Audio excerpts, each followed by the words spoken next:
싸울 때는 싸우더라도 국회를 열어놓고 해야 한다. 현재 국회의 모습은 부끄럽기 짝이 없다. 문희상 국회의장이 어제 한 말입니다.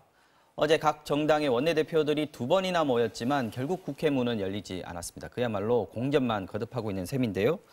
자, 한민수 의원님, 2월 임시국회가 보니까 17일에 끝이 나게 돼 있습니다. 지금 국회 법상에 그렇게 돼 있는 거죠.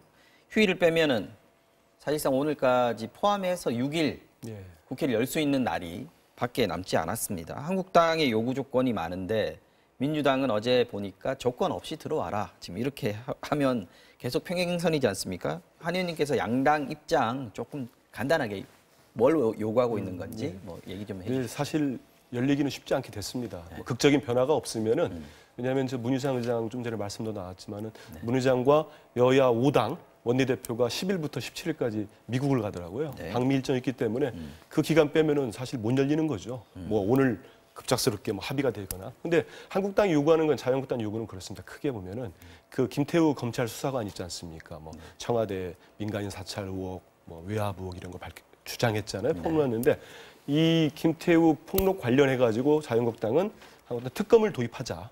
이걸 요구하고 있고요. 또 이제 지금 무소속입니다만은 손혜원 의원의 목포 부동산 매입과 관련된 투기 의혹이 나오잖아요. 거기에 대해서는 국정조사를 하자. 그리고 이른바 지난번에 얘기 나왔습니다. 조혜주 중앙선관위 상임위원 이 부분에 대해서는 자진 사퇴를 해야 된다. 이걸 요구하니 뭐 더불어민주당이 지금 받을 수 있는 게 있겠습니까? 그래서 대신 소년에 대해서는 그 홍영표 원내대표는 그러더라고요. 소년만 하지 말고 국조 좋다. 그런데 이해충돌 관련된 그 국회의원들 자유한국당 여러분 계시잖아요. 그렇죠. 모두 하자 국조를. 그러면 또 자유한국당이 못 받죠. 거기다가 대신 특위 같은 걸 만들어가지고 설치해서 이해충돌의 의원들의 실태와 뭐 제도적 개선책 이런 거를 한번 할 수 있다. 뭐 한국당은 바로 또 거부를 했어요. 근데 지금은 이 정도 보면은 쉽지 않은 상황인 것 같습니다. 입장대로. 김 교수님 어떻게 보십니까? 지금 그 미국에 가시다는 그 대표단이요. 그 원내대표 그 바른미래당하고 자유한국당 같은 경우에는 원내대표가 가시는 걸로 돼 있더라고요. 그렇게 되면 뭐 예전에도 그런 적이 있는 것 같은데 국회에 대한 협상 부분이 사실 이렇게 수뇌부들이 그 같은 비행기 타고 가서 같은 일정을 이렇게 소화를 하다 보면 좀 통 크게 합의할 수 있는 거 아니냐 이런 얘기들도 있는데 사실 시간상으로 좀 어렵습니까? 어떻게 보세요? 그러니까 10일부터 가는 걸로 지금 일정은 잡혀 있는데 나경원 대표가 사실은 지금 이 국회 일정이나 지금 여야 대치 상황에서 가기가 좀 어렵다는 입장을 좀 갖고 있는 것 같아요. 그러니까 사실은 자유한국당의 나경원 대표가 빠진 방미는 사실은 의미가 없는 거거든요. 그래서 지금 방미 일정 자체도 사실은 유동적입니다. 그렇기 때문에 전반적인 2월 국회가 사실 제가 볼 때 열기는 좀 쉽지 않아 보이고요. 지금 말씀하신 것처럼 한국당의 손혜원 의원 국조하고 이제 이른바 김태우 특검 주장에 대해서 민주당은 받을 수가 없겠죠. 그리고 민주당은 지금 되받아치기를 하면서 그러면 전체 국정조사, 그러니까 한국당 의원까지 포함한 국정조사를 하든지 아니면 이 이해충돌 방지를 위한 제도 개선 특위를 열자고 한 건데 저는 이것들이 이제 바른미래당이나 이제 제3당의 입장에서 보면 어떤 생각을 하냐면 지금 연동형 비례대표제도 2월 말까지 결론을 내게 돼 있지 않습니까? 그러니까 이미 대통령도 동의를 했고 여야당 대표가 이미 합의를 해놓은 큰 방향의 연동형 비례대표제라고 하는 선거제 개혁에 대해서 1당과 2당에 사실은 내심하고 싶지 않은 분위기가 있다는 거예요. 그러면 1월 달 국회 물 건너가고 2월 달 국회 또 보이콧해가서 물 건너가면 사실은 선거제 개혁은 물 건너갈 수밖에 없는 현실이 되는 거거든요. 그래서 바른미래당이나 손학규 대표 쪽에서는 여야당이 번갈아 가면서 국회를 이렇게 공조시키면서 선거제 개혁을 사실은 무산시키는 게 아니냐 이런 의구심까지 나오고 있는 겁니다. 그래서 저는 선거제 개혁만이 중요하다는 것이 아니다 하더라도 지금 산적한 민생 현안이 있기 때문에 제1당이나 제2당이나 그러니까 민주당이나 한국당이나 자기의 고집만을 좀 주장할 게 아니라 서로가 좀 타협점을 찾아서 할 수 있는 부분이 저는 있다고 생각하는 게 안 되는 게 저는 상당히 좀 안타까운데요. 그러니까 예컨대 손혜원 의원 국조를 주장하면 홍영표 대표가 말한 대로 그러면 한국당까지 포함해서 다 국조를 할 수 있는 거거든요. 그럼 조금만 양보하면 되는 거 아닙니까? 그리고 이참에 논란이 됐던 이해충돌 방지에 대한 제도 개선 특위 얼마나 좋은 이야기입니까? 국민들 입장에는 너무나 좋은 이야기인데 있고요. 그럼요. 그걸 왜 한국당이 못 받을 리도 없는 거거든요. 그런 것들을 서로 받으면서 교환해내면 충분히 타협이 가능한데 안 되는 걸 보면 아까 말씀하신 것처럼 진짜 선거제 개혁을 피하기 위한 꼼수가 아니냐 이런 식의 의구심까지 나올 정도로 국민들은 답답할 심정이죠. 한국당이 보이콧을 했는데 민주당도 끌어당길 굳이 끌어당길 필요는 없어 보인다 이렇게 예상하시는 거죠. 그럼요. 지금 상황을 보면 그렇게 생각할 만해요. 민생 입법이 많이 있어요. 지금 유치원 회계 투명 강화, 유치원 3법 있죠. 김영균 씨 그를 안전과 관련된 후속 입법도 해야 되고요. 맞습니다. 그리고 저번에 그 치료 중에 네. 그 숨지신 임세원법도 있었죠. 그다음 체육계 성폭력 지금 미투 운동 심석희 선수부터 시작해가지고 이 난리를 치고 있는데 지금 그렇죠. 국회는 가만히 있는 거 이런 아니에요? 민생 입법들이 줄줄이 있기 때문에 네. 결국은 탄력근로제 관련된 것도 있고요. 그래서 국정을 책임진 여당에서 뭔가를 내놓을 수밖에 없지 않겠는가 그렇게 예측을 해봅니다. 그럼 뭔가 양보를 해야 되는데 양보할 만한 게 없어요. 지금 이 얘기 들어보면요.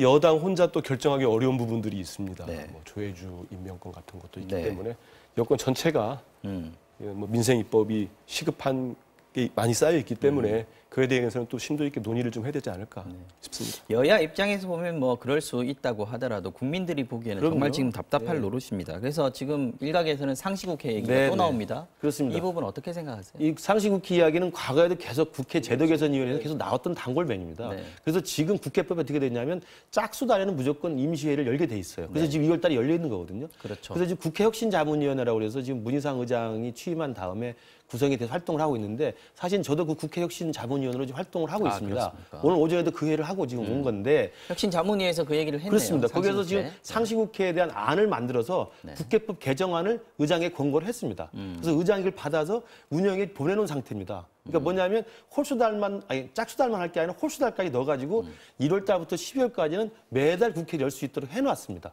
근데 이것도 정작 국회의장이 혁신자문위원회 안을 받아들여서 국민의 뜻을 받아들여서 안을 만들어서 개정을 내놔도 운영위원회에서 표결을 해야 되는 거거든요. 뭐가 열려야 뭐 되는 거 표결을 할 아닙니까? 텐데. 그러니까 이것도 낮잠 자고 그냥 있는 거예요. 그러니까 국민들이 볼 때는 국회의원들이 그 세비 받아서 싸우기는 하되 정말 생산적으로 국회 모여가지고 방망이 두드려 통과시킨 법은 진짜 없다는 이야기거든요. 네. 굳이 국민들한테 몰려가지고 몰아서 한꺼번에 수백 개씩 법안 통과하니까 졸속 통과되는 것이고. 그래서 이런- 국회에도 문호동 무임금이 그렇습니다. 정확히 적용될 이런 필요가 것들을 있습니다. 너무 도드리표식으로 반복을 하니까 좀 이제는 말하기도 힘들 정도, 귀찮아서 이제 피곤해서 말을 하지 않을 정도인데 2월 임시국회마저 또 이렇게 된다면 국민들의 눈높이에서 보는 국회의원들의 어떤 이 무책임한 행태들 이런 것들은 정말 이 민주당과 한국당이 자기 주장만 내세울 게 아니라 한국당도 여당이 수용 가능한 안을 제시를 하고 네. 민주당도 한국당을 끌어들일 만한 일정 정도의 좀 인센티브를 줘야 되는데 이게 안 되니까 참 답답한 노릇이라고 볼 수 있습니다. 네.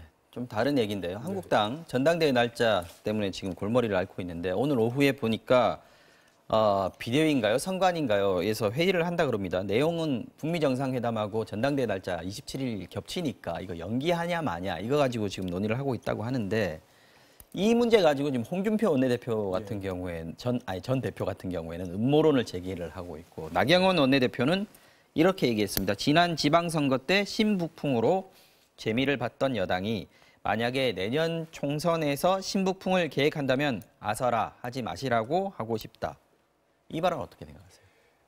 한국당의 입장이 참 난처하고 좀 안쓰러운 건 있습니다. 그런데 안쓰럽죠. 지난해 6.12였죠. 싱가포르 1차 북미 회담 때. 바로 다음 6.13 날이 지방선거 지방선거였죠. 있었죠. 그래서 나경원 원내대표가 지금 신북풍 얘기를 했는데 이게 미국만 빠지면은 이런 주장이 일부 보수 유권자에 먹힐 수 있을지 모르겠는데 이 중간에는 미국이 있습니다. 그리고 미국이 27, 28일 트럼프 대통령이 결정할 때 대한민국의 제1야당 전당대회 날짜를 알았겠습니까? 그거는 아닌 것 같고요. 지금 뭐 안타까운 거는 알겠지만은 이거를 이런 주장하지 말고 오늘 뭐 결정을 하면은 빨리 장소부터 알아봐야 될 거예요. 만약 바꾼다고 하면은 그러면 장소 구하기도 쉽지 않을 겁니다. 그러니까 그 한 정도 1, 2만 명 들어가야 되는 그렇죠. 곳을 찾아야 구할 수 있는 되는데요. 곳이 특히 3월로 가면은 주말에 행사들이 많더라고요. 뭐 다른 단체들도 많기 때문에 빨리 결정해야 되고 아니면은 굳이 뭐 이런 음모론 하지 말고 그냥 여는 방법도 저는 괜찮을 것 같아요. 이미 정해졌으니까. 물론 뭐 보도에 뉴스의 순서에서는 밀릴 수 있겠지만은 자유한국당의 새 대표가 선출되고 하면 아무래도 뭐 다뤄지겠죠. 국민들 관심은 떨어지겠지만은 결정되면은 빨리 하고.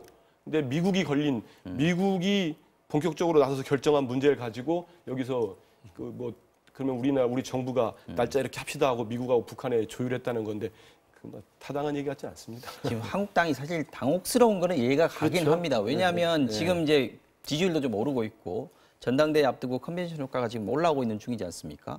그런데 지금 딱 여기서 찬물을 끼얹는 상황이 될 수 있으니까 저는 그 정도는 예상을 할 수는 그것도 있어요. 정치는 그렇게 예상치 못한 자기가 통제할 수 없는 변수들이 생기는 게 정치입니다. 네. 그런 게 사실 정치의 상수예요. 그걸 네. 아마 한국당이 잘 알고 있을 거라 생각하고 홍준표 대표가 모를 리가 없다고 봐요. 네. 그러나 한국당의 일정 정도 지금 지지도가 올라가면서 분위기를 타고 있는데 27일 날 전당대회 날 북미 정상회담을 연다고 하니까 한국당 지지층으로서는 좀 기분 나빠할 수는 있겠지만 네. 그 기분 나쁘다고 그래서 또 홍준표 전 대표 같은 비중 있는 정치인이 미국의 음모다. 그다음에 또 나경원 원내대표가 이건 신북풍이다 이야기를 해버리면 일반 한국당의 지지자들은 좀 화가 날 수 있지만 화가 내다가 더 불 끼얹는 격이거든요. 네. 저는 그건 좀 무책임한 행동이라고 봐요. 아니 우리도 설 명절이나 명절 기간에 초상 치를 수밖에 없는 경우가 있습니다. 그걸 피해갈 수 있는 게 아니지 않습니까? 손학규 대표가 민심 대장정하고 나서 돌아오는 날 북한 핵실험하는 걸 막을 수 있는 게 아니잖아요. 그게 정치의 상수인 겁니다. 네. 그러면 제가 볼 때 홍준표 전 대표나 나경원 원내대표 같은 경우는 이럴 때는 이런 식으로 남한테 탓을 돌리는 게 아니라 정도를 걸어가서 그들 스스로가 신북풍이라고 생각한다면 신북풍을 이겨낼 수 있는 자유한국당의 전당대회 풍을 일으키면 되죠. 그러면 우리 전당대회를 더 띄워가지고 국민들의 관심 우리가 더 끌어내겠다라고 더 고전분투를 해야지 왜 또 다른 데다가 탓을 돌려가지고 이렇게 합니까? 제가 볼 때는 홍준표 전 대표 같은 경우 좀 무책임한 행동이라고 생각을 합니다. 지금 한국당 안에는 그냥 그대로 가자라고 그럼요. 우리 길 가자라고 하는 여론들도 많이 있는 것 같습니다. 오늘 오후에 이제 한 3시쯤에 회의를 한다고 하니까 좀 지켜보도록 하고요. 그리고 전당대회에 나왔으니까 황교안 전 총리 지금 가장 강력한 후보로 지금 나오고 있는데 어제 유영하 변호사가 의미심장한 말을 했습니다. 이분이 지금 박근혜 대통령 유일하게 만날 수 있는 사람이지 않습니까? 이분이 얘기를 한 부분 좀 소개를 좀 해주시고 어떻게 생각하시는지. 이거 황교안 전 총리 입장에서는 이건 뭐 북미 정상회담 날짜가 문제가 아니고요. 네. 메가톤급 폭탄이 터졌습니다. 이거는 결정적인 저는 상당히 영향이 영향이 미칠 크다고 거라고 보거든요. 보십니까? 왜냐하면은 일단 유영하 변호사가 말씀하신 대로 박 전 대통령이 뭐 동생이고 친척들 일체 가족들도 안 만난다는 거 아닙니까? 유일하게 만나는 변호인인데 유 변호사가 방송에 나와서 그렇게 얘기를 했어요. 이거는 박 전 대통령으로부터 허락을 받았다. 이러면 윤허를 받고 나왔다는 얘기입니다. 그래서 이거는 내 얘기가 아니다. 박 전 대통령의 얘기다. 하고 일종의 전달을 작심 한 거죠. 발언이군요. 그렇죠. 네. 물론 유 변호사가 가감을 했는지는 모르겠습니다만, 네. 근데 이게 이 밝힌 내용이 보면 황 전 총리 입장에서는 대단히 곤혹스러울 수밖에 없는 얘기입니다. 첫째는 2017년 3월 31일 이때는 황 전 총리가 대통령 권한 대행했어요. 네. 어쨌든 간에 모든 권한을 갖고 있는데 네. 박 전 대통령이 허리가 아프니까 구치소에다가 책상과 의자를 좀 더 달라고 했는데 안 해줬다는 겁니다. 그리고 해준 거는 문재인 대통령, 문재인 정부 취임해가지고 네. 출발하고 7월 해줬다는 거. 이 부분이 왜 심각하냐면요. 박 전 대통령을 정말 열성적으로 지지하는 분들 입장에서는 이건 감정을 건드리는 문제예요. 치사하다. 네. 황교안 치사하다가 돼버린 거거든요. 그 두 번째 같은 경우도 수임 번호 모른다고 했는데 유영하 변호사가 얘기했잖아요. 법무장관과 총리까지 발탁하신 분이 인터넷에도 다 있고 한데 수임 번호를 모른다는 게 말이 되느냐.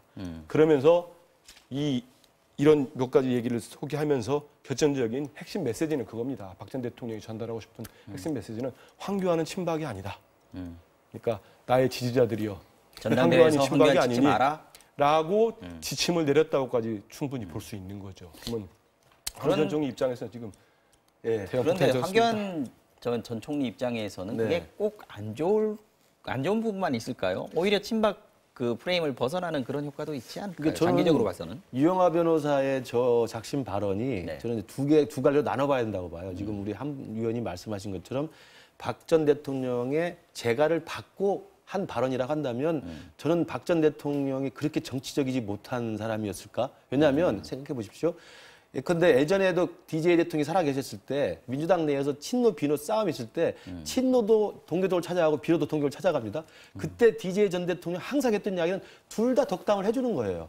그리고 둘 다 유리하게 해석할 수 있는 애매모호한 발언을 해주는 게 지도자의 사실 기본 입장이거든요. 보통은 그러면 그렇게 하죠. 박 전 대통령 입장에서는 지금 황교안이든 홍준표든 오세훈이든 누군가를 특정하게 미는 것보다는 또 특정하게 비판하기보다는 두리뭉실한 이야기를 하는 게 저는 맞다고 보는데 저렇게 아예 황교안 전 총리를 찍어가지고 저 사람은 배신한 사람이다라고 이야기를 해버리면 저는 이게 그래서 두 갈래로 봐야 된다는 게 박 전 대통령이 그렇게 정치적 감각이 없는 사람인 것인지 아니면 좀 하나의 갈래는 뭐냐면 박 전 대통령의 재가를 받고 방송에 가서 박 전 대통령의 근황을 설명하는 건 허락을 받았으나 수임번호를 모른다, 의자를 안 넣어줬다 이런 이야기는 유영하 변호사의 사감이 끼어 있는 건 아닌가라는 생각이 들어요. 왜냐하면 지금 유영하 변호사는 박 전 대통령을 재판 내내 변호했던 변호인이고요. 가장 측근이고 이것은 과거에 탄핵 국면에서 조원진 의원이나 이 김진태 의원처럼 태극기부터 계속 집회에 나와가지고 탄핵이 무효라고 발언했던 사람의 맥락과 같거든요. 그런 네. 이분들 입장은 탄핵이 잘못된 거라는 거 아닙니까?